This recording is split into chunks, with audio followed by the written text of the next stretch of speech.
Hey, we're live. Good morning, everybody. It's Coffee with Jen and Sharon. I'm Sharon. And I'm Jen. I'm in my basement today. hmm The painter is here. It's a shame, Jen, because it's a beautiful day, isn't it? It is. Actually, we do have some nice windows in our basement, so I'm getting some daylight. It's not like I'm totally in a cave. Can you go out on the patio? I could, but then I will be hearing everybody's lawnmower and weed whacker and landscaper, and it's like, what are you gonna do? Yeah. So today we have a good topic, a fun topic, because we're talking about fun with teenagers. So, we're always worrying about various things with teenagers or nagging them, as my teenagers would tell me. But we're always looking for things that are just going to like get them excited about hanging out with us, right? Mm-hmm. Yeah, even if we have to trick them, I'm not above that. So we have been collecting our own ideas, Jen and I. Mm-hmm. We're also collecting ideas at the Your Teen staff. We're gonna create the mega fun list, and you guys are gonna help us, right? If you can comment as we go along with what gets your teens excited about hanging out, like what's just fun to do together, right? Whether it's your favorite show or whatever it might be. Right, and since summer is coming, so our super secret sneaky goal is to entice them to do some things with us that might actually let them come out of the house, be off of their computers, because we've all been staring at Zoom screens for an entire pandemic and school year, and there has to be something that lets them know this is a different time. It's summertime. It's time to do something different from just looking at your computer. Even though they enjoy computer games, I get that, and that's okay. One of the fun things you can do is actually play some of those games with them, and that's definitely going to be on the list. But Sharon and I are not excellent gamers. We're not gamer girls.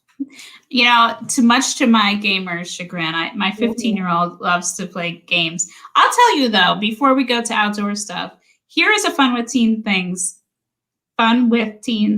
thing that he did talk us into that was actually fun. He talked us into playing those Jackbox games. Do you know what that is? I have heard of them. Okay. So I guess, back in the day, like when we were young adults, I think it was called, what was it called? I don't know. It exists. You don't know Jack. Remember that? You don't know Jack? Yeah. So you used to get a CD. And one of my friends who had a fancy computer could put it in their CD-ROM drive, and we could play You Don't Know Jack. So this is like the new version. So it's all these interactive games where you enter your name, and then these different like clever games come up where you have to come up with quick, witty responses, and then you don't know who wrote what, and then you have to pick with the best answers. That's fun. It is actually fun. It kind of sounds like family trivia night, but you do it on your own in your own house. It is, but you don't actually have to know anything. And that's a plus. I know, because we're forgetting everything. And then if you have a younger one, they don't know as much as the older one, so it's kind of a bummer. But this one, you're just kind of making up fun stuff. So I will give a recommendation for playing Jackbox online games with kids. Okay. So did that require an investment in your time and money to learn how to do this? Like, do you have to buy a plug-in or something, or you do? No. So my 15-year-old, the gamer, plays on the Xbox, and I don't really understand how it works, but with his membership, you get certain games for free. So this was for free, but then it went away. And then he said, we should buy it, but there's like 8 different versions. Like, so if you get tired of one game, you can buy like the next numbered set. Like, so we haven't gone back and bought them, but it might be a gift idea for coming birthdays. We have summer birthdays. Yeah, that's so they're like $25 or $30 per online game. But I don't know. I just kind of delegate that to him. I just, let him figure it out. I don't know how you get them, but somebody watching probably does. I think that's great because they need to be the expert in something. They can teach us. And it sounds like it was enjoyable, even if you're not a gamer person. Oh, no, you don't have to be a gamer.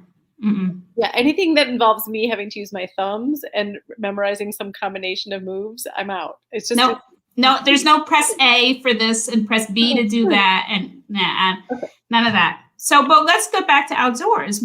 So last summer we were kind of limited in activities. So last summer was all about the outdoors. Did you find anything that was fun to do with your teenagers last summer that got them out and excited? Well, actually, last summer was challenging for that reason, but because we can do a few more things this summer, something is going to be back on the roster that we wanted to do that we didn't do last summer, which is we have an outdoor festival area near us that is a music festival. It's called Blossom Music Festival, and I think a lot of people have something similar to this, where there's an outdoor concert series, and they're typically pretty affordable, and you bring a blanket and a picnic and you just hang out. And much to my surprise, we discovered somewhere in the mid-teen years that this is something our kids were fine doing with us. In fact, they really enjoyed it. But the secret was it had to be a little bit spontaneous because it's weather dependent. So I would just put like a few dates on the calendar when I knew it was happening. And it's something that you don't have to buy tickets well in advance. So I think one of the secrets to doing things with teens is the less planning involved, the higher the chance that it's going to work out. If this is something you have to buy tickets for weeks in advance, it's just not going to work. They won't commit. They won't commit. They might get a better offer. Yeah. And you want That's true. Option. Now, so Jen, the thing where I would say like, oh, tomorrow night is a concert at Blossom. It looks like the weather's going to be great. Do you guys want to come? We'll go get a bucket of fried chicken. Well, that's for Steve and me. They don't eat that, and we'll pack. That's what I was going to ask. Is there food bribery involved? Always. That is also a secret to success with teens. If there's some food option involved, like if it's just a bike ride, and if it's a bike ride with a payoff at the end of we're going to the ice cream parlor, you've just doubled your chance of success. So those are my hot tips for outdoor activities with teens. Involve food and be as spontaneous or flexible as possible. Yeah, my kids will go anywhere for food. Like we're going out for dinner because I think part of it's they just get to choose what they eat. Like they have so many opinions about what they want to eat or don't want to eat that these dinners at home can be bummers. At least they're a bummer for somebody because not everybody wants to eat the same thing. So if they can go choose their food, that's the best. It's usually a bummer for the person who prepared the meal because everybody raved about it. So sometimes it's a win for everybody that everybody is happy. You know what else is a win? Excluding the siblings. So I find that the teenagers like to do things when they're the only one doing it with the parent. Like my oldest actually will sometimes refuse to watch a movie because his younger sisters are watching it. But if he's the only one who gets to stay up and watch it with both of us, or usually just with dad, I think it just feels like more like, oh, we're grown up, we're buddy, we're doing something together. If the little sisters are there, not as fun. And good tactic. Yeah, and my middle one also, here's another thing. They like having a show with us. Like every night we watch one episode of blah, blah, blah, like The Office or something like that. Yeah. My middle one, who's a young teenager, she's turning 14 this summer. She is dying for her younger sister to go to bed every night so that we can watch our episode. So she just likes, it's her special thing. She says, I'm almost 3 years older and I get to do this. That's also good because she is your middle child, and those typically they feel, rightly or wrongly, like they're missing out on both ends. Like the older one gets to do everything first, so that's special, and the younger one is the youngest, so they get the special attention, and that poor middle child syndrome. So that's a nice way to have something special. But I'm going to stick up for the youngest because you and I both being youngest, I was the one who felt sad that I had to go to bed early because absolutely. they wanted to watch MASH without me, or whatever was the show that I wasn't quite old enough at that time to stay up and watch. So what are you doing to make sure your youngest doesn't feel left out? I don't know. She just gets to be the youngest. Actually, what happens is, this is what prompts some of the complaining. She was supposed to go, her bedtime's creeping. That's what's happening. It's like, we can watch another 10 minutes of whatever. Like we're watching this nature show with the girls. I am anyway. And my husband and son aren't.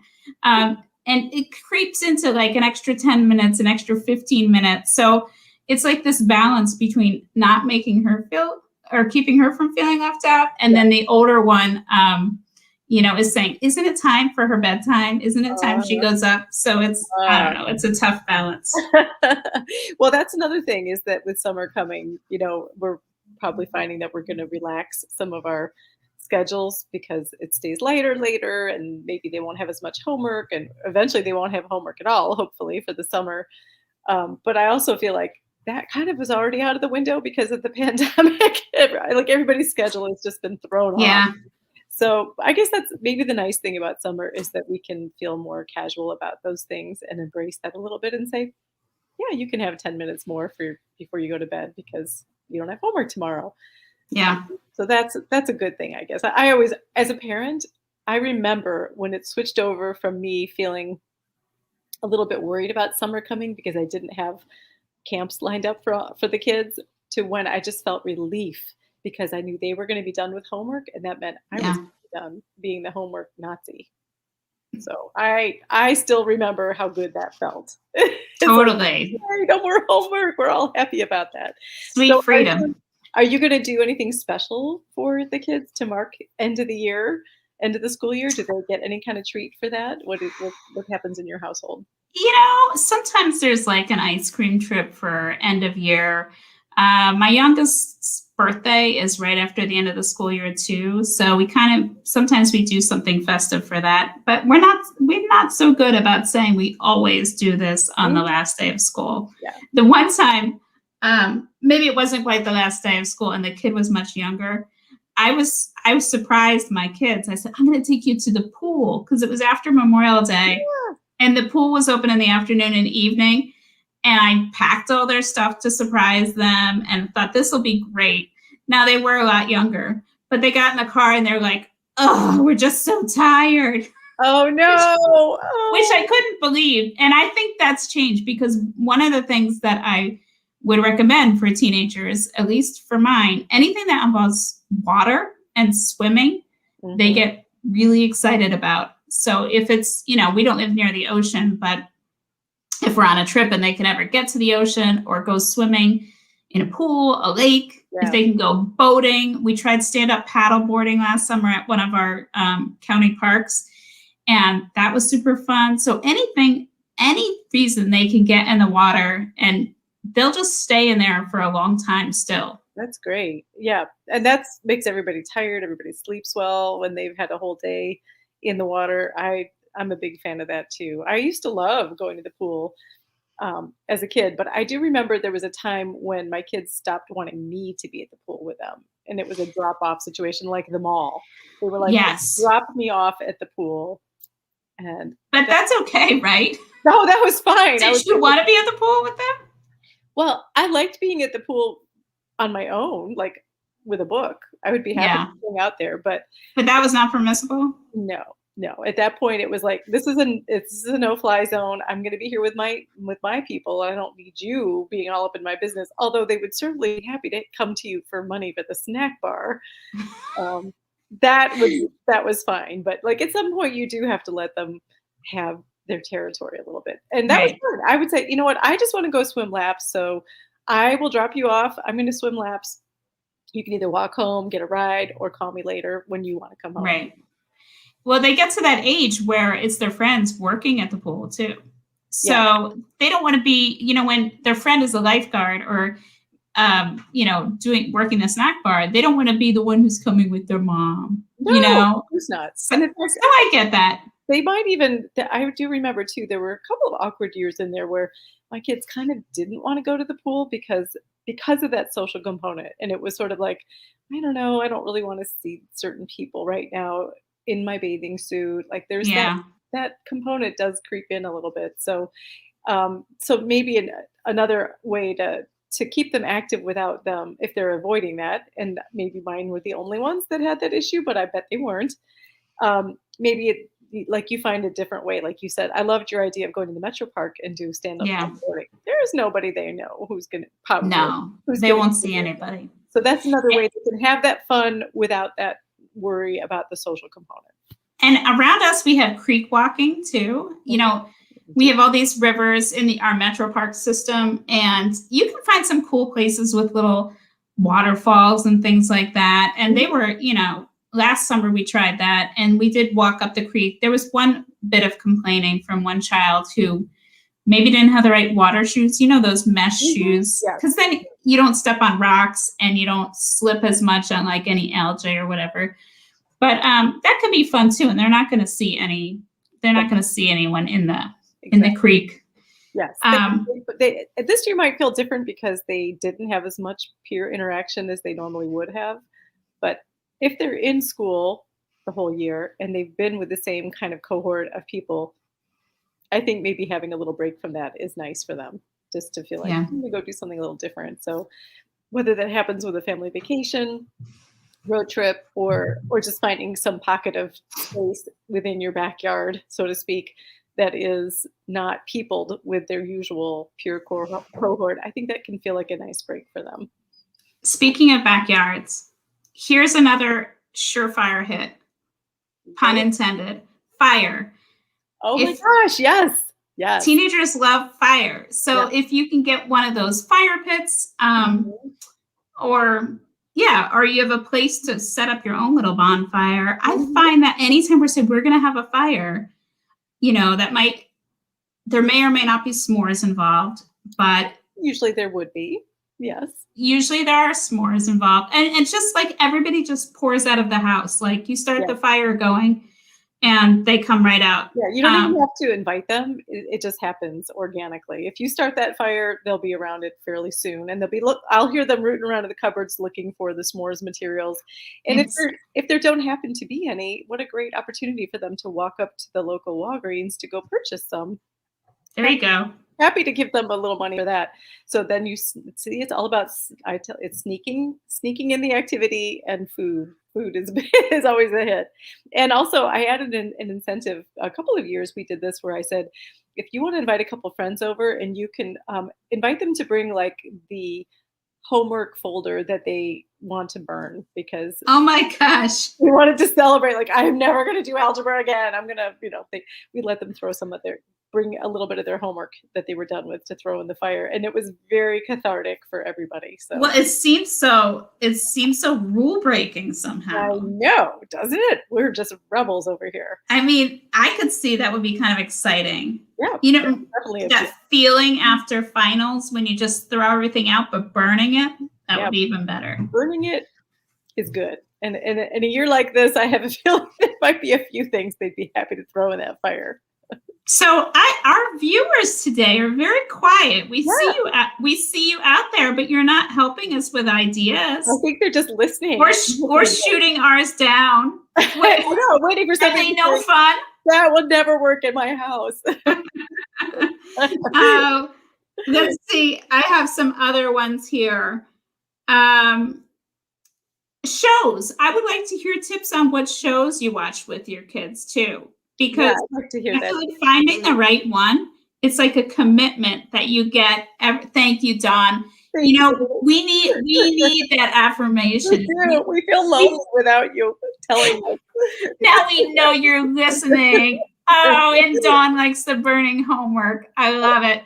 By the way, it works for adults too. You have a little project at work you're done with. You want to burn that thing, you just throw it right in. I mean, you do need something to get that fire going, right? Sure, absolutely. And who has newspaper anymore? I mean, we do, but most people don't. Yeah. I will say, like, the shows, that is something we need to keep updating advice on, because it's first of all, new shows come out, and secondly, as your kids get older, you can widen the repertoire to include things that are not PG anymore. Maybe not enough to handle that. So I will say, like, I was dying for my kids to come home from college because I really want to watch Ted Lasso with them.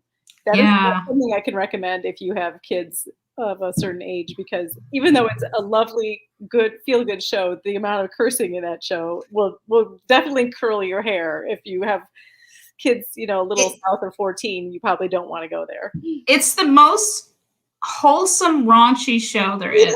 It is. I can't explain it, but it just, I was so sad when I was done watching it. I was like, no, but the next season's coming out in July. So I want my kids on board with it so they can watch it with us. Maybe we should save shows for another day because we're taking up everyone's time. But Christina's sharing that she likes bonfires and beach days too. Who doesn't, right? Yeah, that's awesome. Always a winner. And Lori's got an idea, playing cards. You know what? I love carrying a set of cards with me. Sometimes back in the days when we used to go out, I used to carry a deck of cards in my bag with me. Yeah. Those can be fun. So we love these ideas and keep them coming. We love you guys joining us. Want us to come be her BFFs, Dawn. We are your BFFs. We just aren't located where you are, but you can hang out with us every week. That's why we meet here. You know, if nothing else to do, we're here for you. If we've learned nothing during COVID, it's that virtual friendship and being together online is almost as good. It is, and it's good for your mental health too. So we're happy to be here for you. And we want to hear more great ideas. We're like Sharon said, we're going to compile them, and we'll probably put something out to everybody on some of our great ideas of what we have to do with teens this summer. We do have a long list. Oh, and if you haven't done this, we'll put a link. We have our newsletter comes out twice a week, and Sunday and Wednesday usually. So today's Wednesday. Tonight, the next edition is coming out, and it's all about summer and some of our favorite summer articles. So it's yourteenmag.com, and you can see where to sign up for the newsletter, but we'll drop the link in case you're not following us by newsletter. Right, because you can get more of us all the time. More. Because who doesn't want more of us? Come on. That's right. That's right. All right. We will let you go, though. I know we all have things to do, and we could have coffee all day. But all right. We will see you next week. Bye.